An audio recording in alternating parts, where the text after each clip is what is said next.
Let's analyze the concept of God in Judaism. It's mentioned in the book of Deuteronomy in the Old Testament, chapter number 6, verse number 4.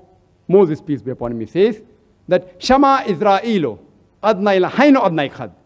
It's a Hebrew quotation, which means, Hear, O Israel, the Lord, our God, is one Lord. It's mentioned in the book of Isaiah, chapter number 43, verse number 11. I, even I am Lord, and besides me, there is no Savior.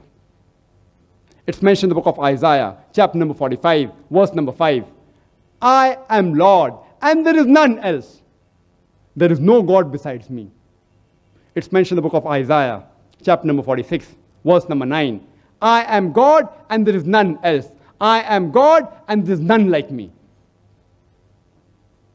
It's mentioned in the book of Exodus, chapter number 20, verse number 3 and 5, as well as the book of Deuteronomy, chapter number 5, verse number 7 to 9. It says that thou shalt have none other God besides me. Almighty God is speaking here. That thou shalt have none other God besides me.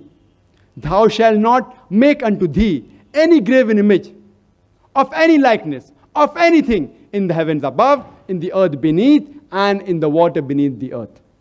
Thou shalt not serve them, nor bow down to them, for I, thy God, is a jealous God. So if you read the Old Testament, you shall understand the concept of God in Judaism.